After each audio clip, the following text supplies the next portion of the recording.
It's baffled scholars for 2 millennia. It is a puzzle made of multi-dimensional elements, an enigma with roots that reach back to the dawning of time, perhaps before. Daniel explained part of it. Ezekiel and Isaiah had glimpses into it.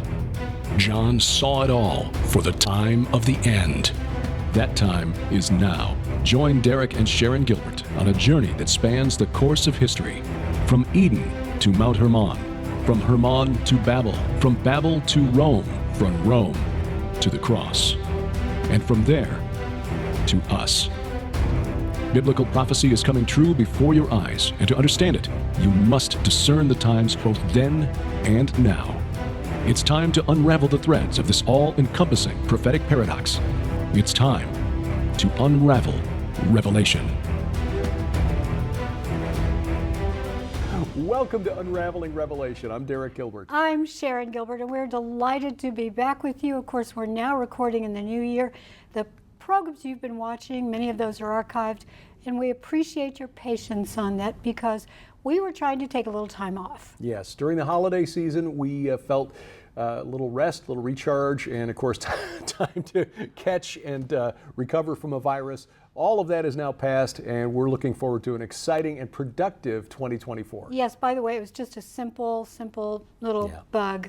One of those abdominal things you get 48 hours later, it's all gone. Yeah, seasonal thing. It is, but we thank you for your prayers and your many wonderful wishes over the holiday season, over the Christmas season. Right. I like Christ in Christmas. Mm-hmm. And that was the intention of the early church, as we discussed on a program just before the holiday. And if you missed it, you need to go back and watch it. Yeah, and we'll probably repeat that every year as we get around to the season, because there has become a growing belief among some in the church that Christmas has always been an attempt to hack a pagan holiday. And just historically speaking, when you dig into the historic facts of the case, that just isn't true. And since you said that, yes, let us go. Today we decided we're still looking at prophecy in the Bible. Unraveling Revelation, if you're brand new, is not simply looking at the book of Revelation. We look at the entire body of work in the Bible and even extra biblical writings, trying to understand in context how those who received it understood it. Absolutely. Because if we don't understand it the way it was written for those readers in the 6th century BC in the case of, say, Daniel or Ezekiel, 7th century BC in the case of Isaiah, or in the 1st century AD in the case of the prophet or the apostles, rather, we won't understand it today. It's like today's kids listening to Jack Benny.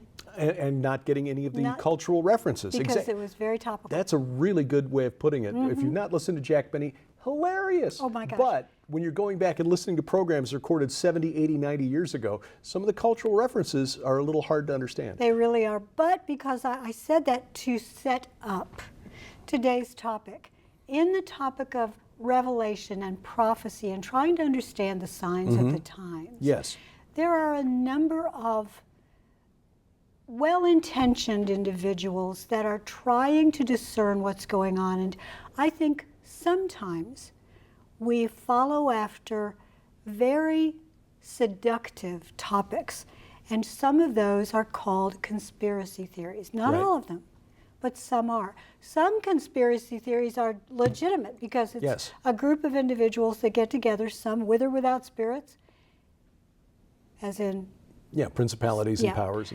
And they decide what they're going to do with mankind. Right. But there are others that are a little out there. You want to talk about some of that? Yeah, and really this is a continuation of the discussion we had last week as to whether Christians should support Israel, because there are some who look at some of the organizations that think, comprised of people who think they have the right to tell the rest of us how to live, and equate them with the existence of a global Zionist movement. And this can apply to any number of conspiracy theories, by the way. If you look at one organization, whether it's global Zionism or the Jesuits or the Freemasons or the Bilderberg Group or the Trilateral Commission. There are hundreds of them. Right, and focus on that one organization as the source of all evil, you miss the big picture, because it really is an interlocking, interconnected, loosely affiliated network of humans who may or may not be aware that they're being manipulated by the principalities and powers and cosmic rulers over this present darkness. Because the source of all evil is evil itself. We're talking about the rebel in Eden and perhaps a chaos dragon prior to that.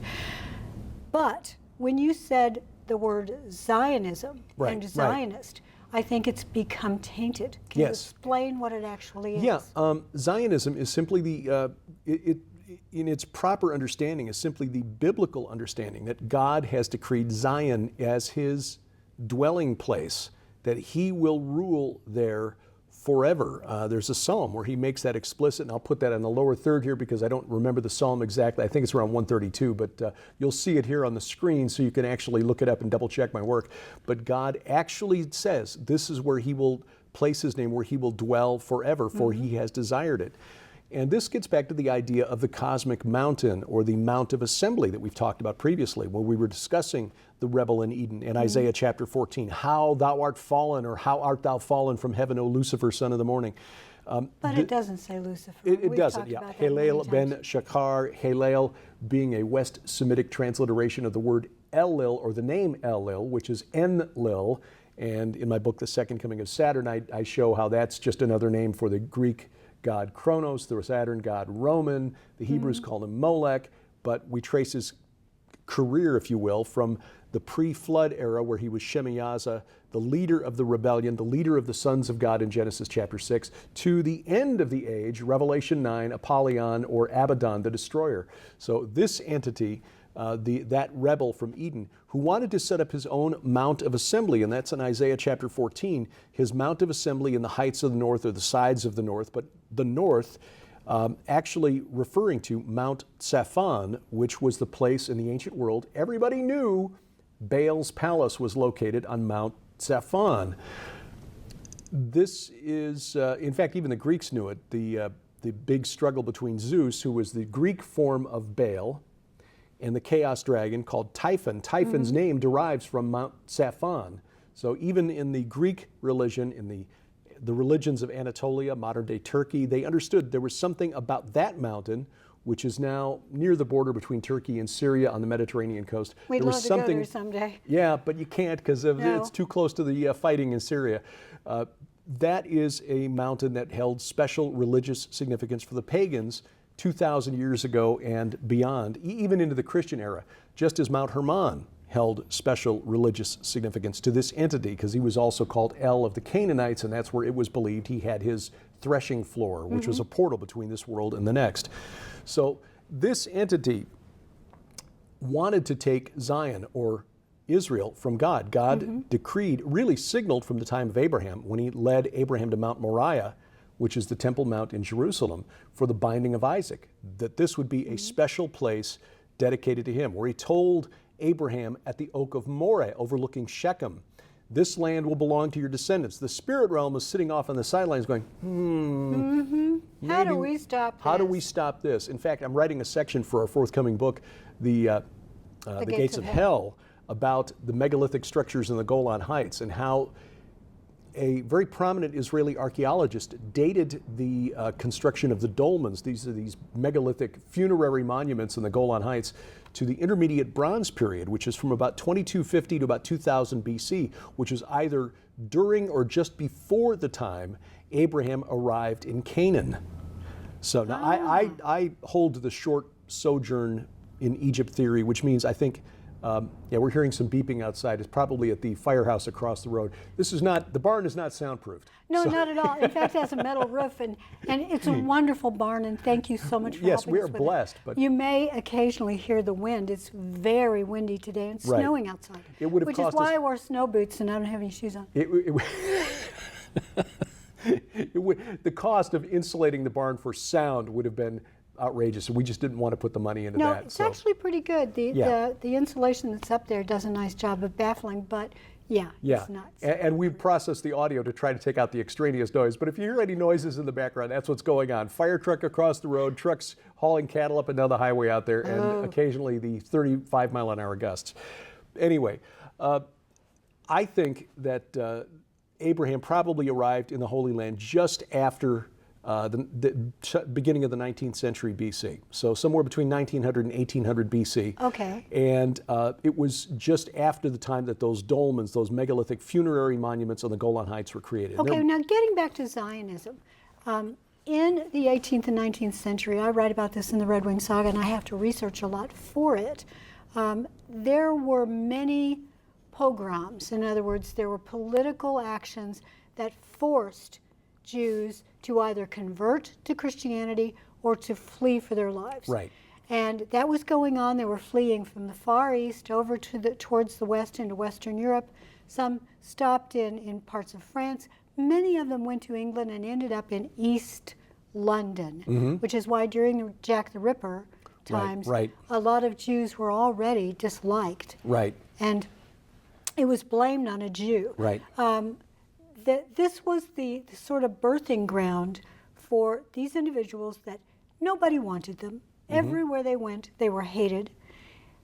They wanted their own land. A dream began in the late 19th century. Yeah, and I think this was the Lord preparing the ground. I mean, for almost 1,700 years, since the time of the Emperor Hadrian, for more than 1,700 years, the Emperor Hadrian in the early 2nd century, when he depopulated Judea after the Bar Kokhba rebellion, there had been really no practical hope of an independent Jewish state. So the pogroms of the 19th century really set the conditions to motivate people to do the hard work necessary to begin to move into the land, to buy property from what was then the Ottoman Empire, to convert swampland into farmland, and really do the heavy lifting that led to the State of Israel in 1948. Now that is the purest form of Zionism, is basically fulfilling what God decreed. He said, look, I will bring my people back to the land, and this is where I will dwell forever. But the name or the term Zionism has become sort of a dirty word amongst conspiracy theorists. It has. And they are accused and that's of... intentional. That's intentional. It's the enemy, capital E enemy, the principalities and powers, trying to poison the well when it comes to the people of Israel. And this is really astonishing when you look at the number of Jews worldwide compared to the number of other religions. Christianity is the largest religion in terms of number of people who profess to be adherents of Jesus Christ, about 1.7 billion. But it is, frankly, peaked and beginning to shrink. Yes. Islam is a close second. According to demographics, Islam will surpass Christianity as the world's largest religion before the end of this century.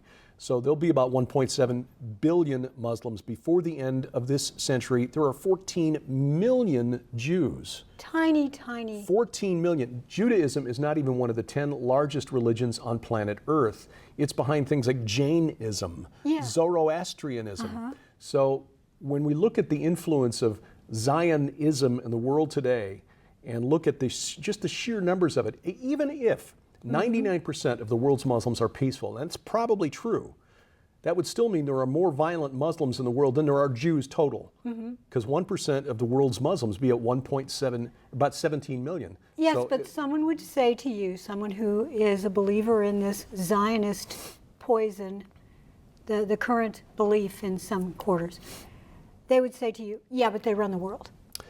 Yeah, well, again, we look at just any of these single organizations. Oh, it's all the Jesuits. Oh, it's all the Freemasons. Oh, you're missing the big picture. It's more than just that.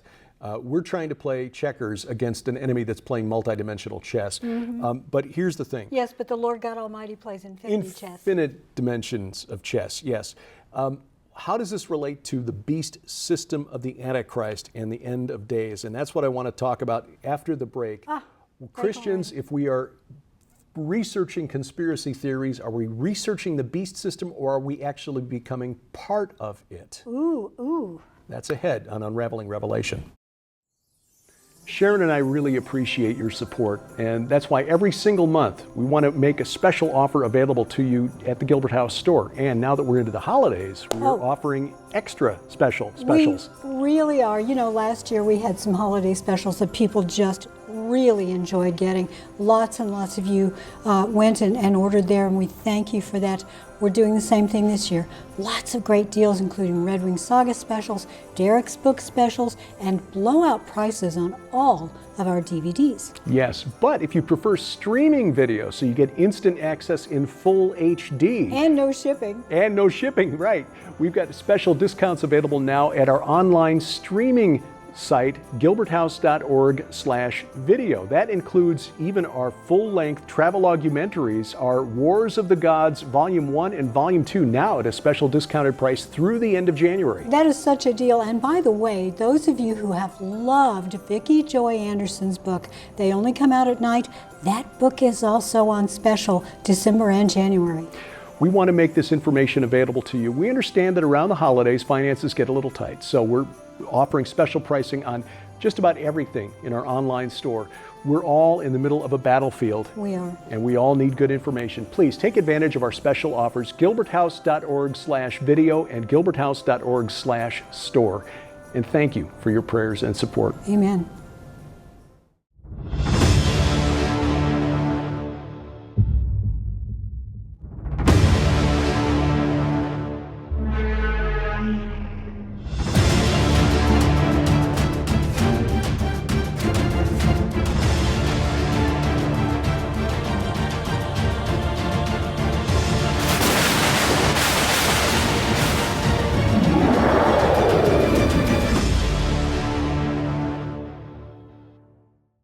Welcome back to Unraveling Revelation. I'm Derek Gilbert. I am Sharon Gilbert, and we want to remind you of a couple of things. One is to download our app. Absolutely. It gets all of our content right into the palm of your hand, whether you're carrying an iOS, Android, or Amazon Kindle Fire phone or tablet. It also bypasses the gatekeepers of big tech. And we're not going to disappear from there because it's a Christian company that runs and designs and stores all of our content. Hosts all the content. We will not be canceled from our own app. Thank you, Subsplash. The other thing I want to remind you of is that we are still planning to go to Israel. We have moved the dates from the springtime to late fall. We're going to go on November 3rd. Now, that will mean that we're gone during the election. You can vote absentee. Right. Yes, you can. In many states, you can actually go in and vote early. Mm-hmm. So you can still vote, you can still be counted, but you can still go to Israel with us. Now, if something happens, and by, I'd say, August, July or August, we've still got war going on over there, and our tour company says we don't advise it, we'll move it again. Yeah, we did that during the pandemic. So, and Lipkin Tours has been very, very gracious and understanding about these uncontrollable acts that will impact the tours. So if the new dates are not acceptable to you and you put down a deposit, they will refund it in full. So there really is no risk to you. They're so good, and many of the Lipkin Tour people are involved in the war. Exactly, been called up as reservists. So yeah, it's a practical thing as well as a security thing. It is. We'll keep an eye on it, but as of now, we are scheduled to go. You can find out the latest information always at gilbertsinisrael.com, gilbertsinisrael.com. That is right. So you teased before the break that if you believe in some of these conspiracy theories, right, you might be getting seduced into becoming part of the beast system. Right. And of course, we read in Revelation chapter 17 that the woman who rides the beast is... whom I believe is Inanna. I think you're correct. The woman is Inanna, the ancient Sumerian goddess, gender-fluid goddess, because sometimes she was male, presented as male, and then later in some pantheons she was like two separate entities. Like the Canaanites believed she was Astarte, the goddess of love, but also Athtar, the war god. And she considered herself Regina Caeli, the queen of heaven. Right. If you've heard that, well, we see that applied to others, but you'll notice the imagery is very, very like the so-called queen of heaven. Right. So she is one of the sons of God, B'nai Ha-Elohim, a term that applied to the angelic beings that were delegated responsibility for overseeing humanity after the Tower of Babel incident. Deuteronomy 32, verse 8, Deuteronomy 4, verses 19 and 20. That these entities decided to accept worship for themselves, and in Psalm 82, God has decreed a death sentence on them for ruling unjustly. And he reserved, of course, the people of Israel for himself. We, as followers of Jesus Christ, have been grafted into that olive tree. We are branches, we are not the root. Right, so these entities are not in Tartarus. Right, they are correct. in the world. Right, so that is the woman drunk with the blood of the saints, the blood of the martyrs of Jesus, riding the beast, the Antichrist, the beast with 7 heads and 10 horns that carries her. But of course we see later in Revelation 17, the beast will hate the prostitute, they will make her desolate and naked and devour her flesh and burn her up with fire. So the beast system is a term that's been applied to a world system, the infrastructure of the Antichrist kingdom, if you will. And there are a lot of things we see happening in the world today that can apply to that. We've talked about the World Health Organization and the international health regulations, which would give the WHO basically the power to be a global despot. We see the United Nations and UNESCO calling a meeting later this year of regulators to control what information is allowed on the internet. You know, to preserve freedom of expression, but you can only express what they want you to express. Yeah, so download our app. Yeah, exactly. So things like that, the beast system of control, a central bank digital currencies would play into that, things like that. But if we fall into this belief, and this relates back to what we discussed last week, you know, the Israelite Jews today are not the real Jews. Oh, that's the claim. That's the claim. That's the claim. We talked about this in last week's program. You can go back and watch that to make certain. We do not subscribe to that theory. No. That's why I jumped in and said that is a claim. We do not believe that. Right. The claim that we Christians should not support the modern state of Israel because it's satanic, it's et cetera, et cetera, et cetera. They're not the real Jews, and that's replacement theology. Replacement theology, which we completely reject. This may be seen by some Christians as a way of exposing the beast system, because the Zionists, and using the term the way the conspiracy theorists would, rule the world, so they're setting up the beast system. But by fostering this anti-Semitic, anti-Israel, anti-Jewish belief, replacement theology within the church, we are in fact becoming part of the beast system that will try to destroy Israel in the last days, because we know from prophecy that whenever it happens, the ultimate goal of the Antichrist, the war of Gog and Magog, the war that's described in Joel chapter 1, Joel's army, they're not the good guys. When you read that all in context. Zechariah 12 through 14, all of this, the world comes against Israel at the very end to try to destroy Israel. Why? To get control of the Har Moed, the Mount of Assembly. And Har Moed is the Hebrew phrase from which we derive the Greek and the English Armageddon. That's what it's all about.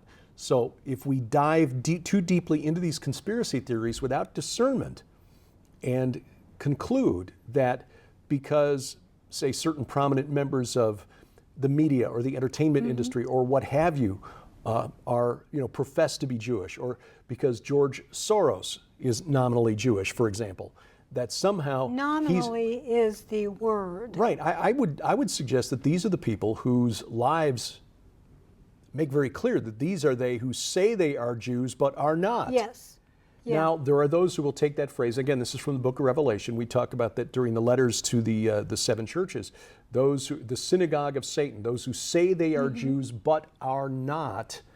There are Christians who will take that phrase and apply it to all Jews. No. And say, look, because certain very anti-Christian teachings that have circulated amongst the Jews since the time of the Bar Kokhba rebellion, which was a satanic, demonic effort to drive a wedge between the followers of Jesus Christ and the people of, the root of the olive tree into which we've been grafted, the Jews, that there is a very anti-Christian sentiment among some sectors of Jewish civilization.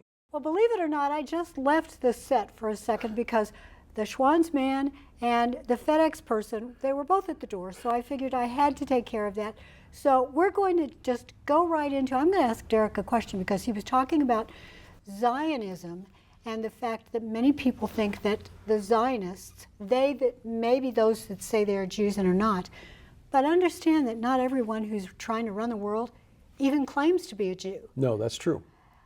But my question to you is, do you think that the current anti-Zionist sentiment amongst the intelligentsia has anything to do with the support for, well, we'll call it Gaza, but those who are supporting Gaza are actually supporting those who invaded Israel?